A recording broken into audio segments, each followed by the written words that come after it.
Tonight, the terrifying shooting on Canada's busiest highway caught on video. Hey, no. A gunman walking down the 401 firing bullets at passing cars. I was shocked. It was very surreal. The suspect now under arrest after multiple violent carjackings. In a world first, kids in Australia will soon be banned from social media. We just thought something has to be done. Could that or should that happen here?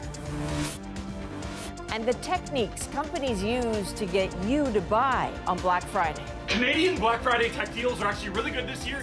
Watch your wallet.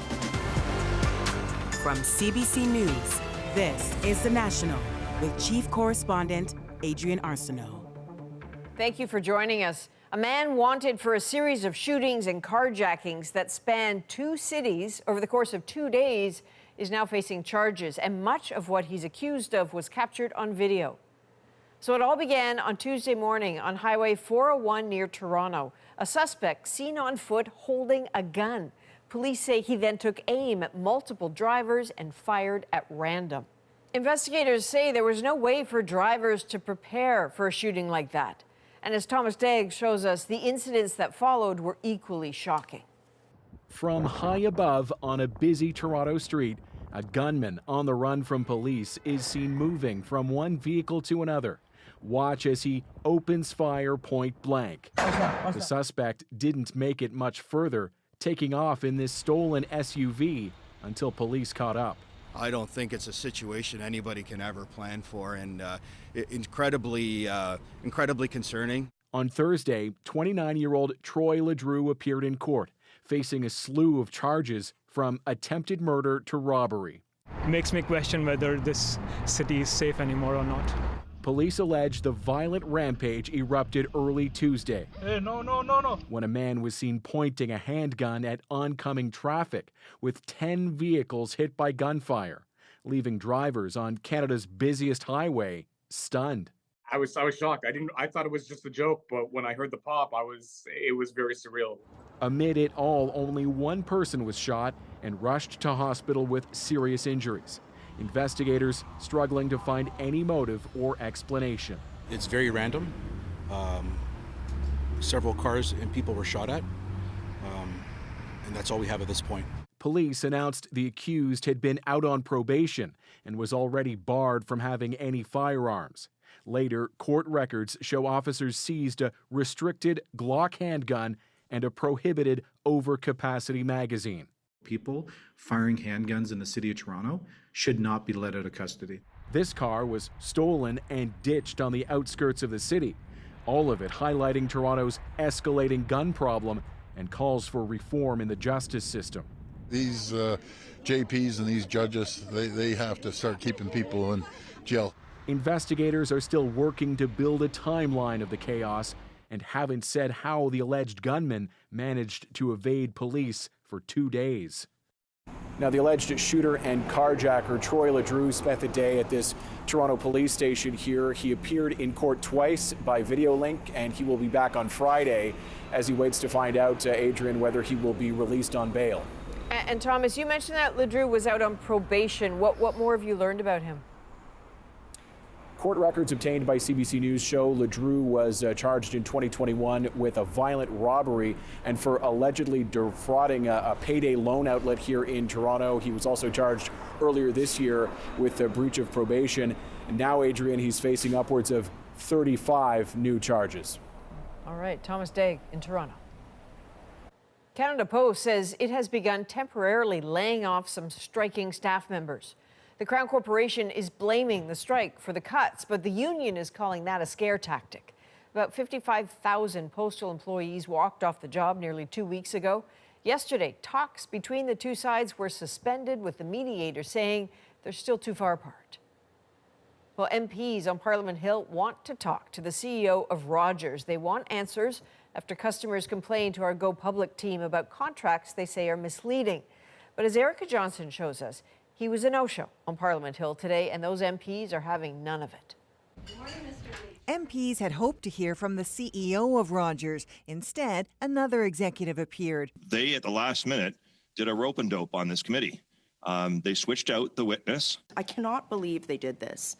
Like, did they really think that there would be no consequence? I think it's unacceptable that Mr. Staffieri thinks it's more important to do whatever it is he's doing. The Standing Committee on Industry and Technology wants to question Tony Staffieri after revelations in a Go Public investigation. Hundreds of Rogers customers told us they were outraged after their bills jumped, even though they signed a contract thinking they had a fixed price. They were being charged more for things like rented TV boxes, not knowing price guarantees do not apply to rental equipment. Rogers' greed is completely out of control, wrote one person. People are fed up, wrote another. I think a deal's a deal. A handshake's a handshake. Live up to those contract expectations. When the CEO ducked the spotlight, the committee passed a motion now summoning him to testify. We need to clearly communicate that if you do not show up, you will be brought before Parliament and you will be dealt with. Rogers customers have also written the regulator, all urging action. The CRTC must step in to fix the situation, wrote one person who shared his email. We need the CRTC to block them from this business practice, said another. The regulator says recent media coverage is concerning. It's now holding public consultations and will examine those controversial clauses. It's on our agenda. We are consulting on it and with the intention of taking some form of action. A spokesperson for Rogers says the CEO couldn't appear Thursday due to an unforeseen scheduling conflict, but says he will show up next week. The committee has also invited the CEOs of Bell and TELUS to appear to discuss clauses that allow price hikes during their contracts, too. Erica Johnson, CBC News, Vancouver. Canada's Competition Bureau is suing Google over its online advertising model. The tech giant is accused of unlawfully tying together its ad technology tools and abusing its position in Canada's market. The Bureau wants Google to sell off 2 of its services and pay a fine. Google has denied any wrongdoing. It now has 45 days to file a formal response. The matter will then be heard by the Competition Tribunal. Well, Australia is making a world-first move banning social media for children under 16 years old. This is meant to minimize harms and will take effect next year. Deanna Sumanak-Johnson with reaction tonight from parents and tech giants. Australia making a big move, becoming the first country to ban social media for kids under 16. Platforms now have a social responsibility to ensure the safety of our kids is a priority for them. It's a move with broad support among politicians and parents. We've heard some terrible stories from parents about what their children have been through, ending up in some of their children dying. And we just thought something has to be done. By late 2025, platforms like Instagram and Facebook, X, TikTok, and Snapchat will have to show they're taking reasonable steps to keep out users under 16 or face fines of up to $44 million Canadian. In a statement to CBC News, Meta and TikTok said the law was rushed, with TikTok adding it could see young people pushed to darker corners of the internet where no community guidelines, safety tools, or protections exist. Vacuum of legislation. This tech journalist admires the intent of the law but wonders how it'll be implemented. Kids are very tech savvy, and if you tell them not to do something, that's almost an invitation for them to do something. There are also worries this could further isolate kids who use social media to find social support, including some 2S LGBTQ+ kids. That access for that child can be very affirming, right? Very useful. There's other people in the world, maybe not in my small town, my small community, that are like me. Here in Canada, more than a dozen school boards have launched lawsuits against social media companies, alleging harm to students. At Belltime in Toronto, mixed thoughts about the Aussie ban from parents. Being told about what we can and can't access is never a good thing. I think social media has a lot of stress that it brings to children. The world will be watching now to see how Australia's ban plays out, as many people grapple with similar concerns. Deanna Sumanak-Johnson, CBC News, Toronto. A new blood test that screens for cancer is now available in Canada for a price. It has the potential to detect more than 50 kinds of cancer. But as Mike Crawley shows us, concerns about the test's accuracy remain. Our mission is to detect cancer early. A promotional video for Gallery, a test that looks for traces of cancer cell DNA shed into the bloodstream. There's the pamphlet. More than 250,000 have been sold in the U.S. Now this private clinic in Toronto is the first to offer it in Canada. The price tag for patients? $2,100 per test. Most of the patients that have had it done would be about 50 to 70 years old. Some of them have a family history of cancer. Some of them are anxious about cancer. I'm very into looking after my own health. Jonathan Kohlberg got tested and it was negative. It does give you peace of mind knowing if the test is accurate that you are clear for the moment. While there's plenty of excitement about the test's potential in cancer screening, questions about its effectiveness remain. In the company's own study, the test caught only 18% of stage 1 cancers in patients who'd already been diagnosed and 43% of cancers that had reached stage 2. Until we have studies that show that people actually live longer as a result of getting the test, I think we need to be very apprehensive about using it. Princess Margaret Cancer Centre collaborated in a clinical trial of Gallery as a method of screening the population for cancer. And is that something that's affordable for a public health system? I think the answer today is no. The NHS Gallery trial. Britain's National Health Service is running Gallery through the largest ever study of its kind, but this spring announced the preliminary results fell short. The technology is absolutely incredible. It's just seemingly, from the data thus far, it is not good enough, it is not sensitive enough. The makers of Gallery caution that even if you do spend the money on a test, it's not a substitute for other recommended cancer screening, such as mammograms. Mike Crawley, CBC News, Toronto. In Indonesia, a race by rescuers after torrential rains triggered yet another landslide in what's been a deadly week. Caught in this one, a minibus that had already been cut off by a previous landslide. Passengers and the driver are among 7 people killed. Their deaths bringing the toll from flash floods in the region this week to 27. And power is out across much of Ukraine tonight after Russia launched a second major assault on the country's energy grid in under 2 weeks. Briar Stewart now with how people are coping as they brace for another tough winter. Nearly 200 Russian drones and missiles might have been targeting Ukraine's energy sites, but near Odessa, homes were severely damaged too, leaving dozens of families homeless, including one who moved to this area after fleeing fighting further east. There is a huge crater outside. Everything here has been smashed to bits, said this man whose family moved from Kherson. Across the country, generators hummed as more than 1 million people were left without power right after the strikes. In the city of Mykolaiv, which lies less than 50 kilometers from the front, people lined up to get water at one of the only stations still operating amid the outages. Businesses were open, but the power was off. You can't try the clothes on because it's very cold, this business owner said, but we will get over this. This is the second major attack on Ukraine's energy grid in the past 2 weeks. Russia's president said the attack, which included the targeting of military sites, was in part a response to Ukraine launching U.S. missiles deeper into Russia. But Ukraine's energy system has been a top target throughout the war. Half of the country's generating capacity has been wiped out. This plant in Kharkiv in eastern Ukraine now lies right on the front line. But before it could be completely cut off, workers disassembled it, sending the parts further west, where they were badly needed to repair sites, especially before the winter sets in.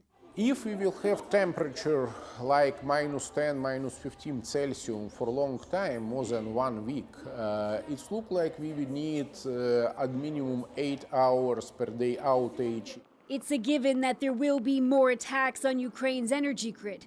What's unclear is just how punishing the winter weather will be. Briar Stewart, CBC News, London. Joe Biden is weighing in on Donald Trump's threat to impose big tariffs on Canada and Mexico. Biden says he hopes the president-elect reconsiders. We have an unusual situation in America. We're surrounded by the Pacific Ocean, the Atlantic Ocean, and two allies, Mexico and Canada. And the last thing we need to do is begin to screw up those relationships. Biden went on to say illegal border crossings into the U.S. have decreased, downplaying one of Trump's justifications for the proposed 25% tariff. His comments come one day after Justin Trudeau met with Canada's premiers to discuss their potential response. At issue, we'll have more on that meeting in about 15 minutes. And Biden's comments came during a visit to Nantucket to celebrate American Thanksgiving. Others in the U.S. kicking off their holiday season with the 98th annual Macy's parade.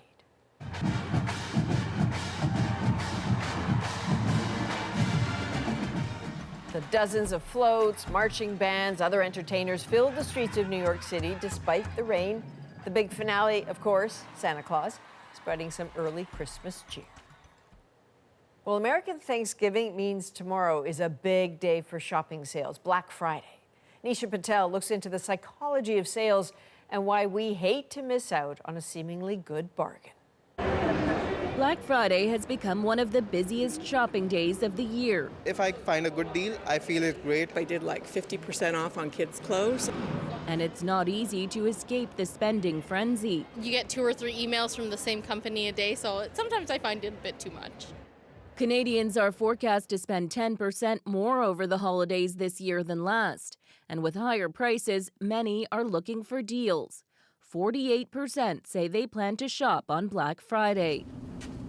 This marketing professor says sales season ads are designed using all kinds of tricks, from specific colors to countdown clocks, tapping into consumers' emotions to encourage buying. I really need to buy this now, right now. So that's using the scarcity and trigger people's fear of missing out. Canadian Black Friday tech deals are actually really good this year. Social media is also adding pressure and shaping shopping decisions. The companies use influencers, established trust and emotion to make those spill over to their brand.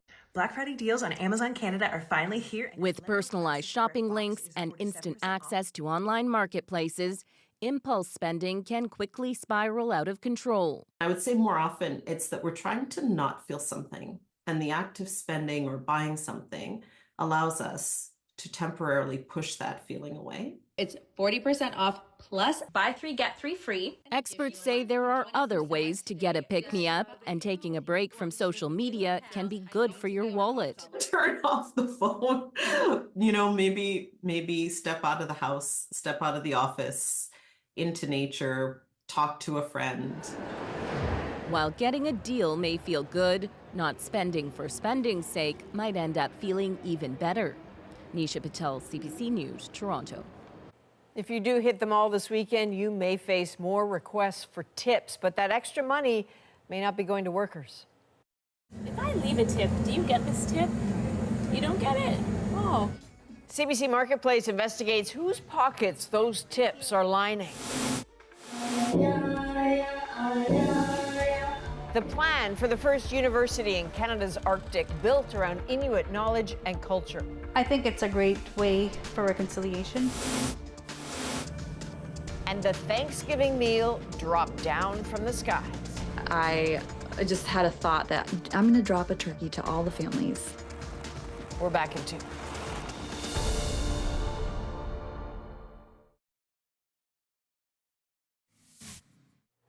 Canada's first permanent storage facility for nuclear waste will be located in northwestern Ontario, between 2 communities that voted in favor of the $26 billion project, the township of Ignace and the Wabigoon Lake Ojibwe Nation. A First Nation in southern Ontario had also been in the running.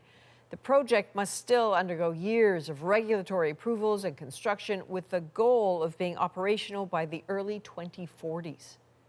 Well, plans are progressing for the first university in Canada's Arctic, with an academic focus that is one of a kind. As Juanita Taylor tells us, the aim is to pass on Inuit culture and knowledge at a school located on Inuit homeland. These Inuit students are learning about their culture thousands of kilometers from home because there are no universities in Canada's Arctic. I miss the community, the sense of community, for sure. having my family around me and just having our culture, around is a really big thing. I miss our land a lot, so it's a big change. But Inuit leaders are now celebrating that their dream is one step closer, a university on Inuit homeland in Canada. It will advance economic development and create job opportunities. It will advance reconciliation in Canada.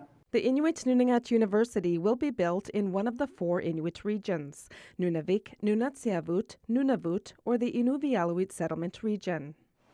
A $50 million donation from the MasterCard Foundation will start putting plans into action to start building the first ever Inuit-governed university in Canada's Arctic. We don't have to compromise any of our knowledge or our society or culture or values to have world-class education. 6 faculties will offer undergraduate and graduate degree programs relevant to Inuit lives, like midwifery, law, Inuktitut linguistics, even hunting. I think it's a great way for reconciliation. Tracy Deniston moved to St. John's, a world away from her family in Nain, Labrador, to get her master's in social work at Memorial University. She's glad the plan is moving forward. It's putting us first. Like, we don't have to be going to school in a dominant culture that is not of ours. The Inuit Nunavut University is projected to cost $160 million, so more funding is being pursued. It'll create a lot of great opportunities for our Inuit for the future. The goal is to welcome the first students in 2030. Juanita Taylor, CBC News, Yellowknife. Canadians are asked to tip more money in more places, but who gets it in the end? Do you get these tips? CBC Marketplace follows the money and learns it may not always reach the worker. And Rosie's here with that issue. Hey, Rosie. Hey, Adrienne. Tonight, we're going to talk about Ottawa and the premiers working together to take on Trump's tariff threat. We look forward to tightening up the border. All the premiers agree, the Prime Minister agrees, and that's exactly what we're going to do. Chantal, Althea, and Andrew join me to talk about that and a whole lot more.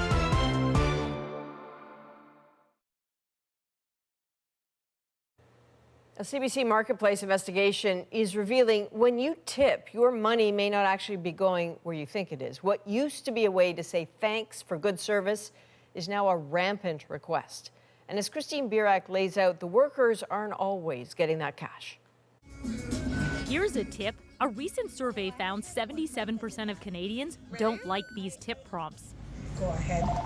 Since the pandemic, they're seemingly everywhere. But are the workers always getting that money? Do you get these tips? No. We visited 100 businesses and found around 3/4 of those places prompt for tips, sometimes making it hard to say no. At several sit-down restaurants, prompts start at 18%.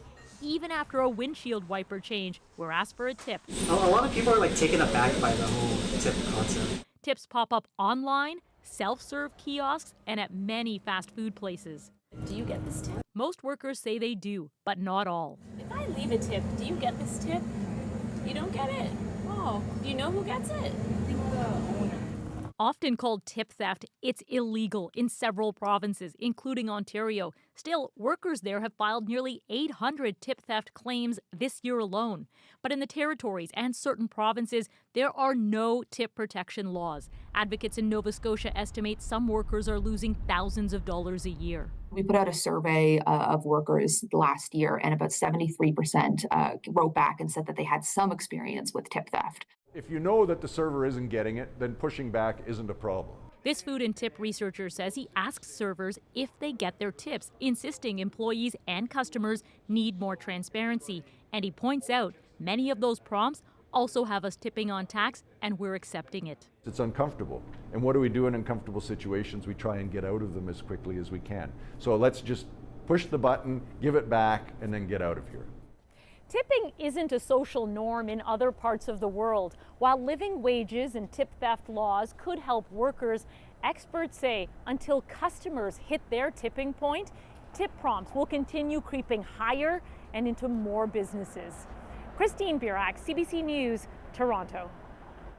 You can catch Christine's full investigation on Marketplace on Friday, tipped off Airs on CBC television at 8 p.m., 8:30 in Newfoundland, and you can stream it on CBC Gem. Now, let's break down the week in politics. Rosie's here with At Issue.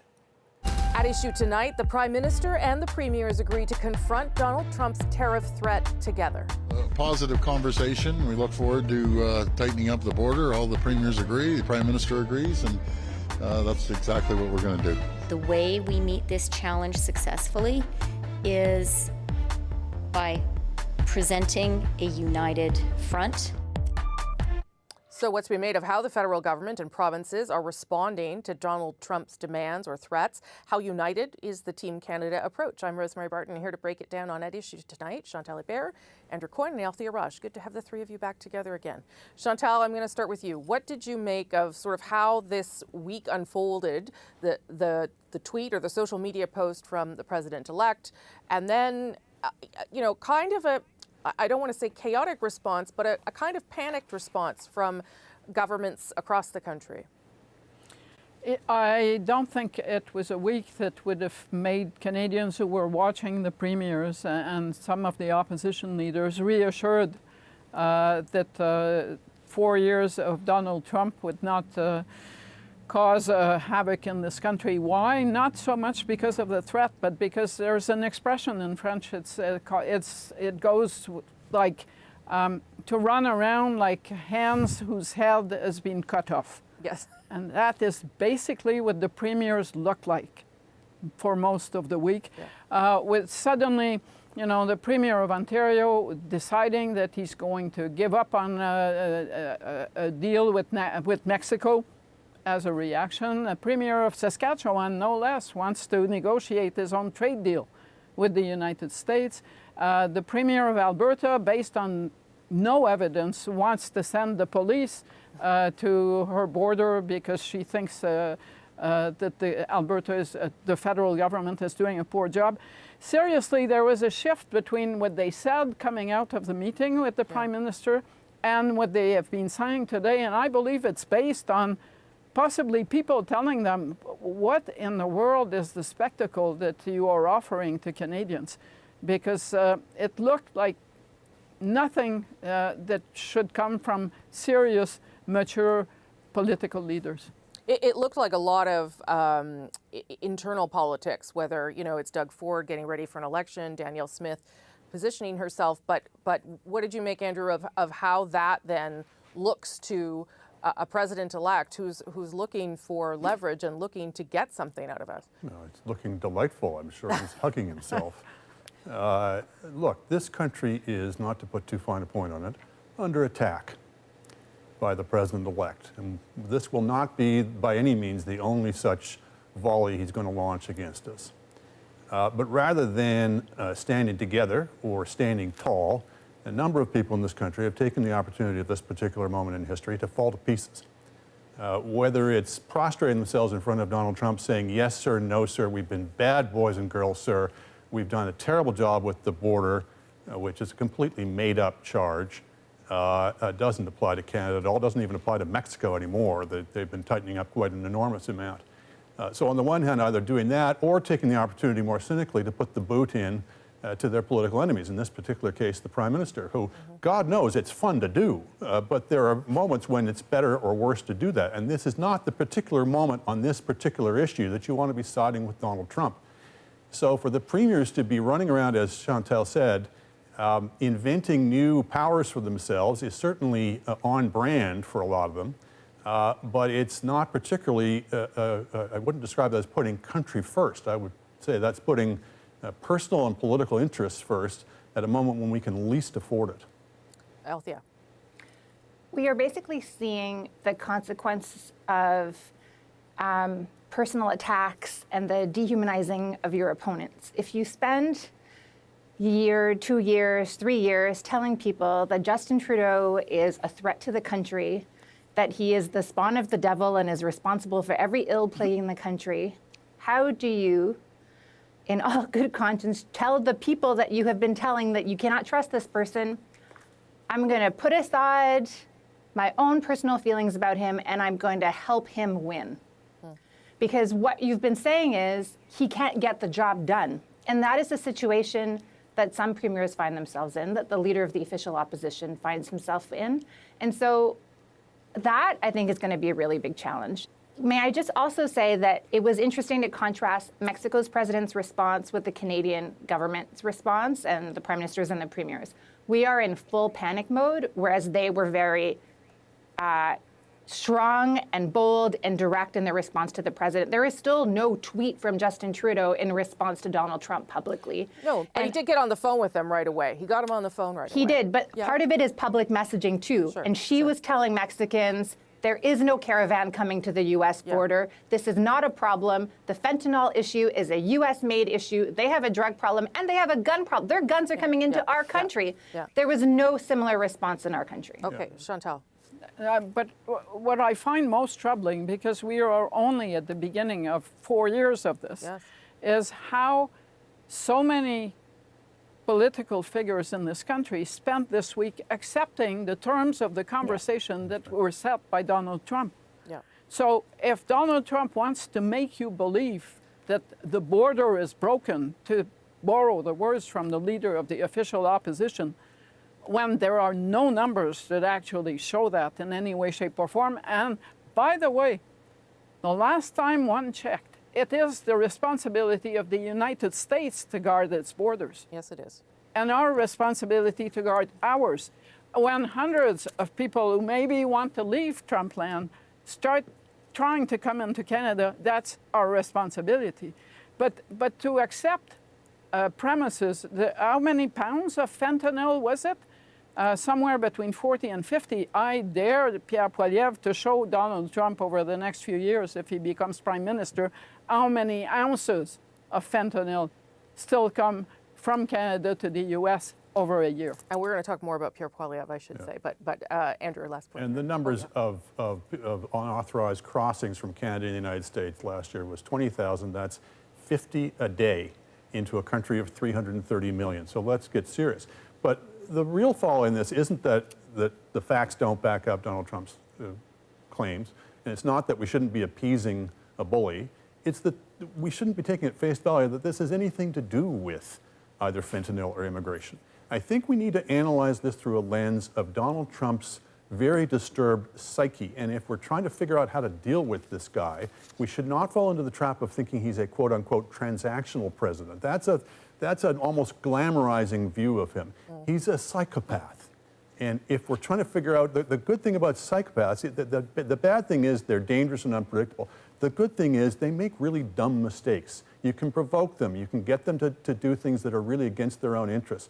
And that's the kind of thing that if people were keeping their heads about, they'd be thinking about, how do we figure out a way to get inside this guy's head and make him make mistakes? Not, how can we appease him today so we can get through the next news cycle? He is, though, the person who was elected, right, by a whole lot of Americans. 49.9% of American voters. That's right.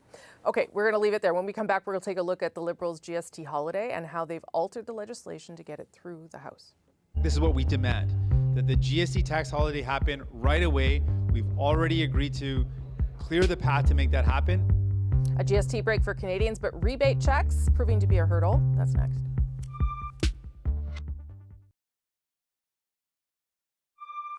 At issue, the Liberals are expected to get their GST holiday with no help from the Conservatives. Common sense Conservatives will vote against this irresponsible, inflationist, temporary 2-month tax trick.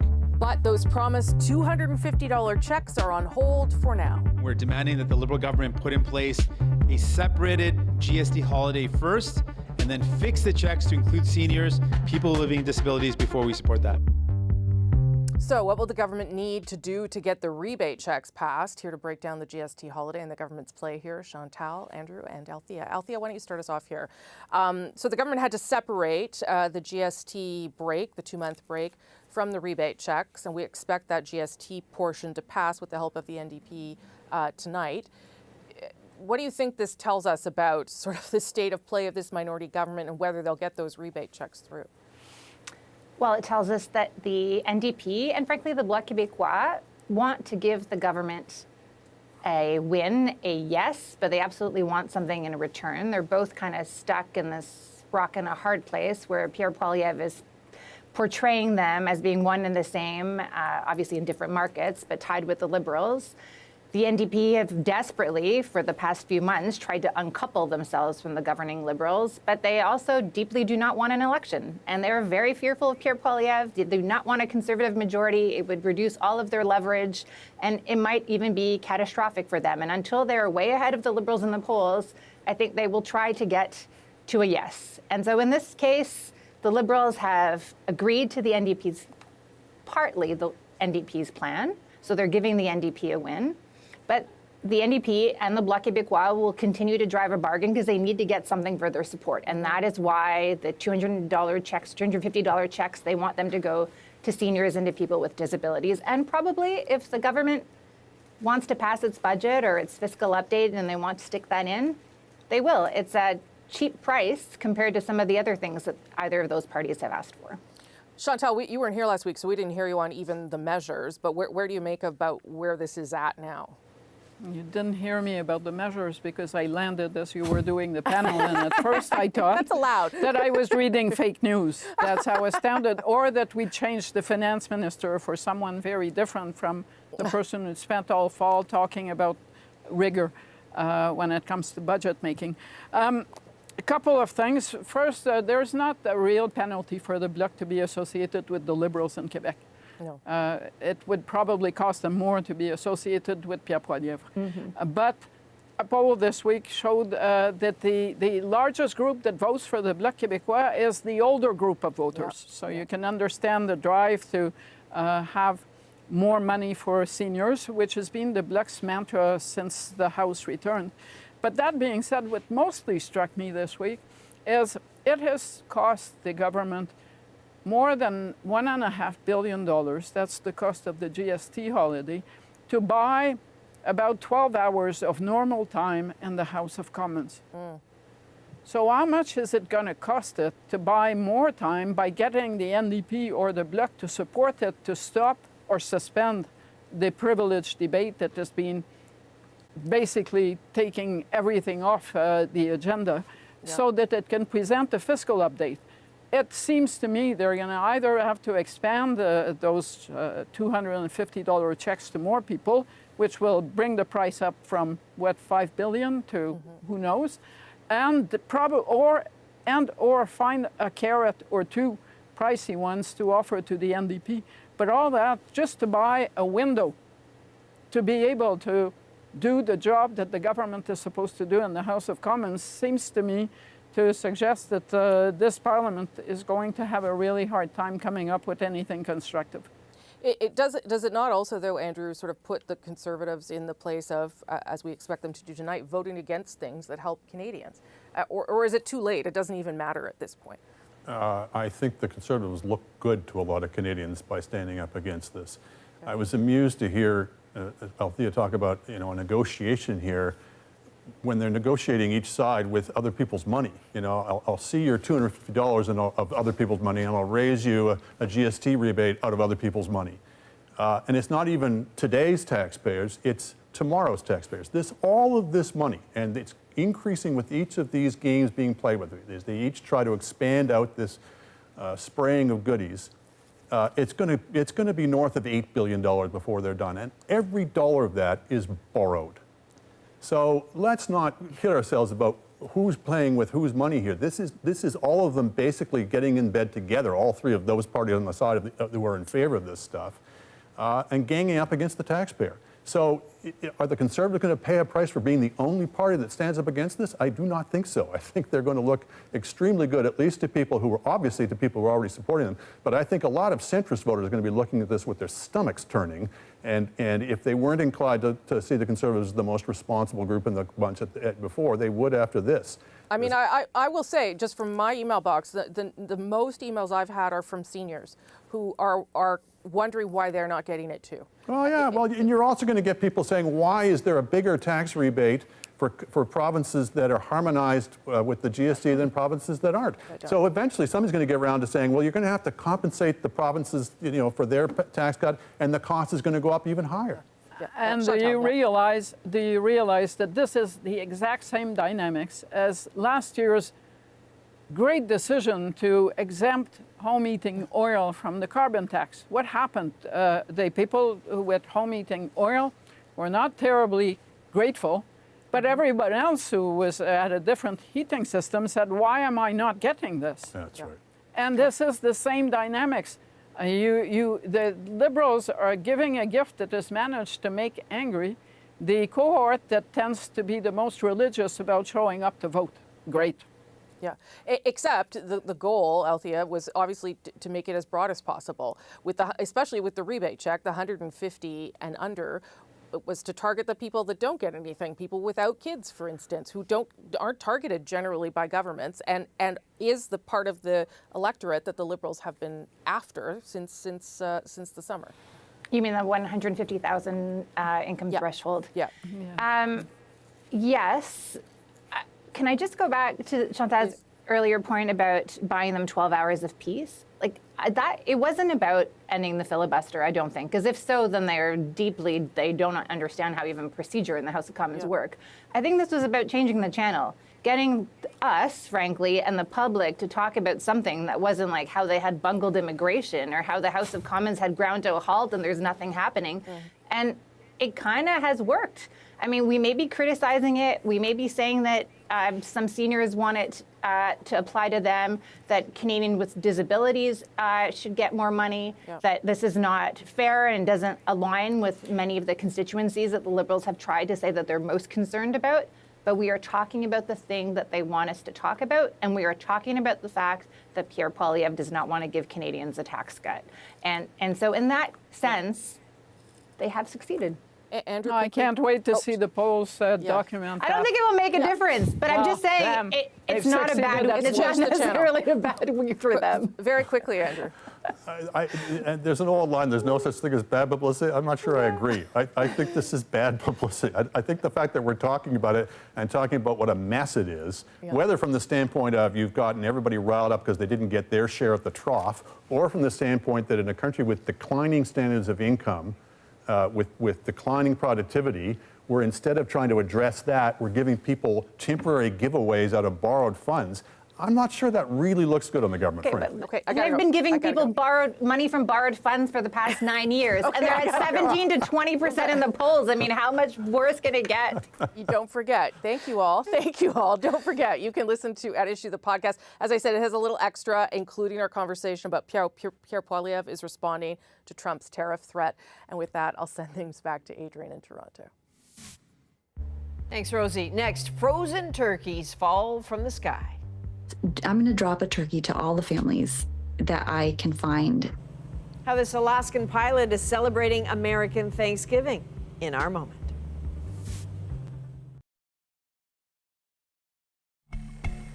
See the woman holding the bags? That is Alaska's Esther Keim, who is giving back this Thanksgiving by airdropping frozen turkeys to those living off the grid.